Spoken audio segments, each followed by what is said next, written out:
किसी कवि ने क्या खूब कहा है, नारी नहीं नारंगी है, नारंगी नहीं सबरंगी है, ढके तो सब करुमा, ढके नहीं तो नंगी की नंगी है। आज जो कहानी मैं आपको सुनाने वाला हूं वो बहुत ही खास है।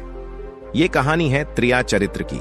जो भी मनुष्य इस कहानी को पूरा सुनता है वो कभी भी अपने जीवन में धोखा नहीं खाता है। इस कहानी को सुनकर आप अपने जीवन में कई बदलाव ला सकते हो। बहुत समय पहले की बात है। किसी राज्य में एक राजा रहा करता था। वह राजा बहुत ही धर्मात्मा राजा था। उसकी राज्य की चर्चाएं बहुत दूर दूर तक फैली हुई थीं। उस राजा का पुत्र था जिसकी उम्र कुछ ज्यादा नहीं थी, 12 या 13 वर्ष होगी। वह राजकुमार बड़ा ही सुंदर था।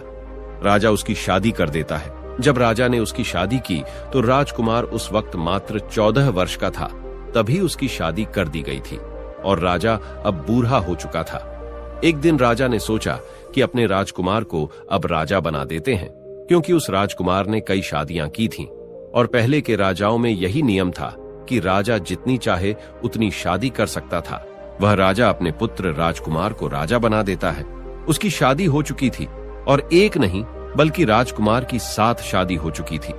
वह राजकुमार जो कि राजा बना था अपनी पढ़ाई लिखाई फिर भी कर रहा था। वह रोज गुरुकुल पढ़ने के लिए जाया करता था और एक दिन की बात है, जब वह राजकुमार पढ़ने के लिए विद्यालय जा रहा था तो रास्ते में उसे एक पनिहारी मिली। वह पनिहारिन भी बहुत सुंदर थी। उस पनिहारिन ने राजकुमार से पूछा कि हे राजा, आप रोज कहां जाते हैं? राजकुमार कहता है कि मैं रोज पढ़ने के लिए विद्या ग्रहण करने के लिए अपने गुरु के पास जाता हूं। तो वो कहती है, ये तो अच्छी बात है, लेकिन ये बताइए आपने त्रिया चरित्र पढ़ा है? राजकुमार कहता है कि नहीं, मैंने यह कभी नहीं पढ़ा है। फिर पनिहारिन कहती है कि आप त्रिया चरित्र अवश्य पढ़ो। राजकुमार कहता है कि यह त्रिया चरित्र क्या होता है? पनिहारी ने कहा कि आप यह बात अपने गुरु से जाकर पूछना और त्रिया चरित्र को अवश्य ही पढ़ना। राजकुमार कहता है कि मैं आज ही जाऊंगा और अपने गुरु से जाकर पूछ लूंगा कि आपने मुझे त्रिया चरित्र क्यों नहीं पढ़ाया। इतनी बात कहने के बाद वह राजकुमार वहां से चल देता है। वो पनिहारिन की बात सुनकर वह राजकुमार गुस्से में था। उसकी आंखें लाल थीं। वो अपने गुरु के पास जाकर प्रणाम करता है। गुरुजी ने पूछा कि बेटा, क्या हुआ? आज तुम क्रोध में दिखाई दे रहे हो और तुम्हारी आंखें लाल क्यों हैं? क्या बात है, मुझे बताओ। राजकुमार ने क्रोध में जवाब दिया कि गुरुदेव, आपने मुझे त्रिया चरित्र क्यों नहीं पढ़ाया? यह बात आपने क्यों छुपाई? त्रिया चरित्र के बारे में मुझे बताया क्यों नहीं?